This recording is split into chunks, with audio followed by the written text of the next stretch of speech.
کہ جب اللہ تمہاری سائڈ پہ ہے نا تو پھر دنیا کی سب سے طاقتور پاور تمہارے ساتھ ہے، پھر چھوڑ دو ٹینشن.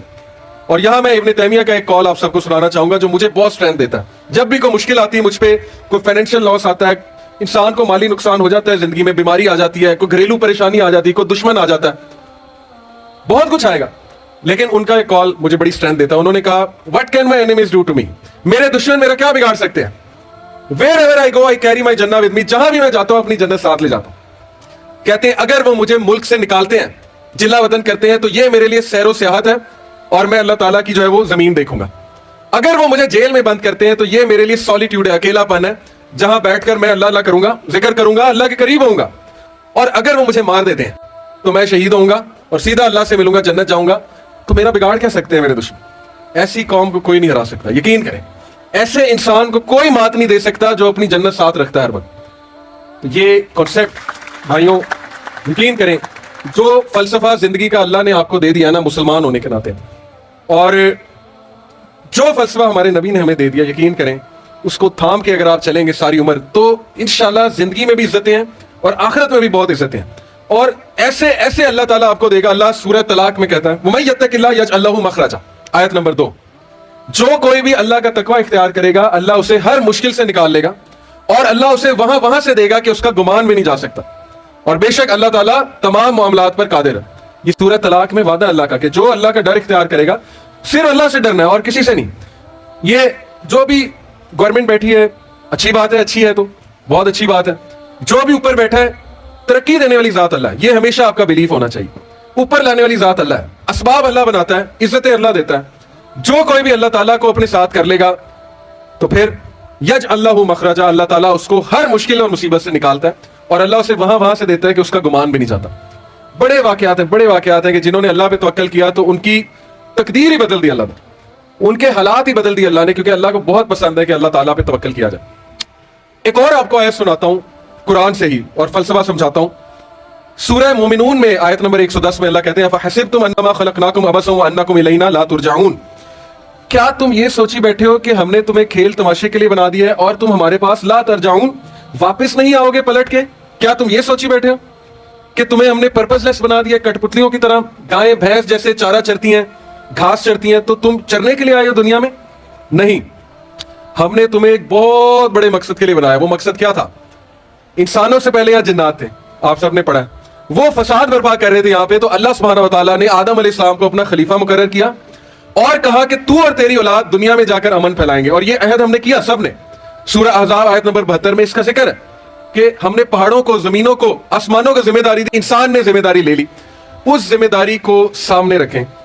آپ یہاں انصاف برپا کرنے آئے، امن پھیلانے آئے، انصاف کے ساتھ چلے، چاہے وہ گھریلو معاملہ ہو، چاہے وہ ماں باپ کے ساتھ معاملہ ہو، گھر والی کے ساتھ معاملہ ہو، چاہے وہ لوگوں کے ساتھ معاملہ ہو، چاہے وہ جاب کے ساتھ معاملہ ہو.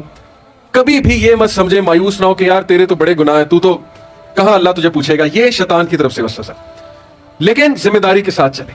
اپنے آپ کو جب خود ٹھیک نہیں کریں گے اللہ تعالیٰ کی طرف سے مدد نہیں آئے گی. یہ میں نے آپ کو شروع میں اسی لیے یہ آیا آپ کو سنائی ہے کہ جو اللہ والے ہوتے ہیں تو پھر ان کے ساتھ اللہ ہو جاتا ہے اور پھر اللہ ان کی تقدیر بدلتا ہے، اس قوم کی تقدیر اللہ تعالیٰ بدلتا ہے. اور جب نوجوان آ جائے اللہ کی طرف تو پھر تو معجزات ہوتے ہیں. یہ ابھی تک کی میری بات کا جو ہے وہ کریکس یہ ہے.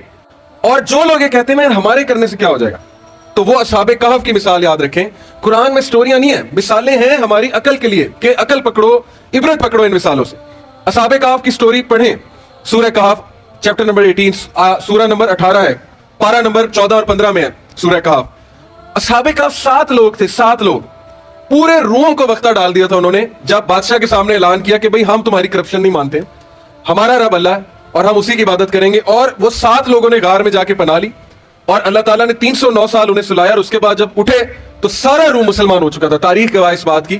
کیا اللہ تعالیٰ میسج دے رہا ہے کہ جب نوجوان تحریک پکڑتے ہیں تو معجزات ہوتے ہیں. جب نوجوان تحریک پکڑتا ہے تو معجزات ہوتے ہیں. اور معجزہ ہوا. وہ یہ سمجھتے تھے کہ 7 لوگوں کی وجہ سے کیا ہوگا، کیسے چینج آئے گی. 7 لوگوں کی وجہ سے پورا روم مسلمان ہوگا. تو میں آپ کو بتا رہا ہوں ایک آنےسٹ پولیس افسر کی وجہ سے پورا ادارہ چینج ہو سکتا ہے. یہ میرا بلیف ہے اور یہ آپ کا بھی بلیف ہونا چاہیے. ایک موسیٰ تھا، ایک موسیٰ علیہ السلام، اور انہوں نے کہا مجھے اللہ ایک ساتھی دے دے. کوئی پیسے نہیں مانگے، کوئی ریسورسز نہیں مانگی. کہا کہ مجھے ہارون دے دے میرا بھائی.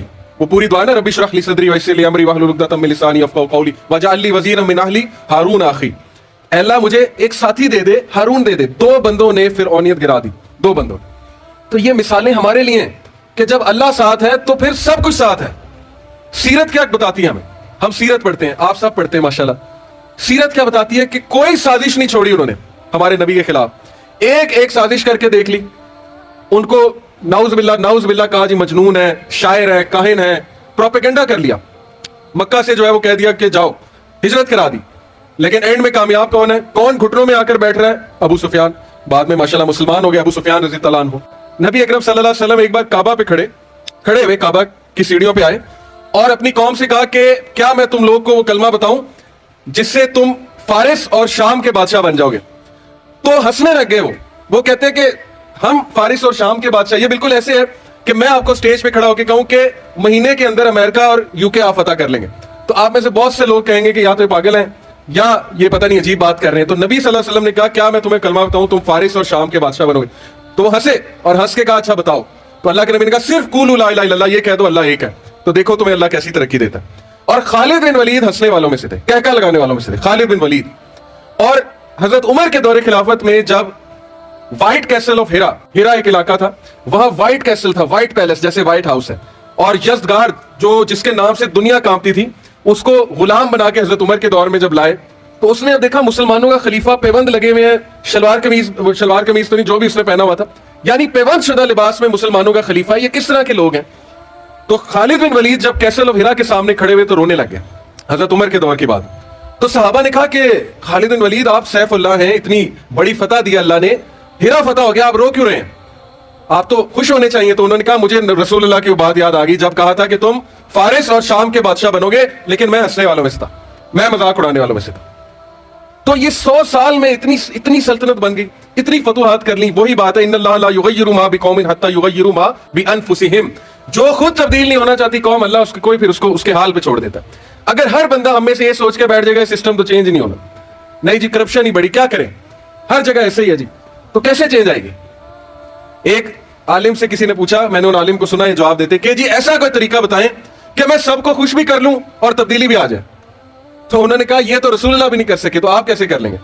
ایون نبی صلی اللہ علیہ وسلم نے اپنے رشتہ داروں کو ناراض کرنا پڑا, اپنے لوگوں کی باتیں سننی پڑی, تانے سننے پڑے, کبھی ٹھوکر کھانی پڑی, مکہ سے باہر نکالا گیا, شیبے ابی طالب میں گئے, ہجرت کرنی پڑی. بتانے کا مقصد کیا ہے کہ جب تبدیلی آتی ہے تو تھوڑی سی تکالیف برداشت کرنی ہوتی. یہ تبدیلی کا دور ہے, میں آپ کو بتا رہا ہوں. میں یہ مت سمجھے گا PTI کا ہوں, بار بار تبدیلی کی بات کر رہا ہوں. جو بندہ اچھا کام کرے گا ہم اس کی تعریف کریں گے, ایسی کوئی بات نہیں, چاہے وہ نواز شریف کرے کوئی بھی کرے, ہمیں کسی سے وہ پریجوڈیس نہیں ہے, بغض نہیں ہے. بات اصل میں یہ کہ یہ دور آپ کا دور ہے, ینگسٹرز کا دور ہے. یقین کیجئے میں یونیورسٹیز میں جاتا ہوں, سکولز میں جاتا ہوں, میں آپ سے بات کر رہا ہوں, مجھے آنکھوں میں ایک چمک نظر آتی, پتہ نہیں کیوں, مجھے ایک انرجی نظر آتی ہے, مجھے وہ اکتاہٹ نظر آتی ہے کہ آپ اگ گئے ہیں. یہ جو لا سسٹم ہے ہمارا, جو جس طرح حالات چل رہے ہیں سب اگ گئے, سیدھی سی بات ہے. اور نئی جنریشن میں مجھے بہت ولولہ نظر آتا ہے. اسی لیے میں یہ آپ کو میسج دینا چاہتا ہوں کہ اگر آپ چینج لانا چاہتے ہیں تو اندر ایک ڈیزائر پیدا کرنی ہوگی. یہ آیت سے سیکھیں کہ جب تک ایک قوم خود نہیں چاہتی کچھ تبدیل نہیں ہوتا ہے. اللہ تعالیٰ کا بھی یہی اصول ہے. اور علامہ اقبال کا شعر یاد رکھیں کہ قرآن کے بارے میں ہے کہ میرے ذہن سے ایک دم شعر نکل گیا, لیکن اس کا کانٹیکسٹ میں آپ کو بتا دیتا ہوں کہ جب ہم نے قرآن کو ترک کر دیا, اپنے اسلاف کے اسلوب کو ترک کر دیا, تو پھر ذلت ہمارا مقدر بنے گی. یعنی ہم پھر گئے اسلاف کے طریقوں سے, اور انہوں نے شکایت کی نا شکوہ میں کہ المیہ تو یہ ہے کہ کافر کو ملے حور و قصور اور فقط مسلمان کو بیچارہ وعدہ حور, کہ مسلمان کو صرف وعدہ حور ہے اور کافر کو حور و قصور یعنی دولت, مال, ترقی ملی جا رہی ہے. تو پھر خود ہی اس کا جواب دیا جواب شکوہ میں کہ جب کفار مسلمانوں کے طور طریقے اڈاپٹ کر لیں تو حور و قصور انہی کو ملتی ہے. آج دیکھیں, میں آپ کو پوری ذمہ داری سے مثال دے رہا ہوں, میں نے ایز انجینئر UAE میں آئل اینڈ گیس فیلڈ میں کام کیا ہے. یقین کریں گورے سچ بولتے, ان کے سامنے کنسیپٹ ہی نہیں ہے جھوٹ کا. کئی مثالیں ہیں میرے سامنے, وہ جب بزنس کرتے ہیں وہ سچ بولتے ہیں. ترقی کی وجہ کچھ تو ہے نا, جو مرضی ہم کہتے رہے کافر ہیں یہ وہ ہے, لیکن ترقی کی وجہ وہی طریقے اپنائے, سچ بولنا ہے, ڈیلنگ میں جھوٹ نہیں بولنا ہے, محنت کرنی ہے, احسان سے کام کرنا ہے, پنکچویلٹی شو کرنی ہے, رزق حلال کی وہاں پہ بہت قدر ہے. یہ ساری چیزوں کی ایسے ایک قوم عروج پہ آ جاتی ہے. اللہ کا نظام ہے.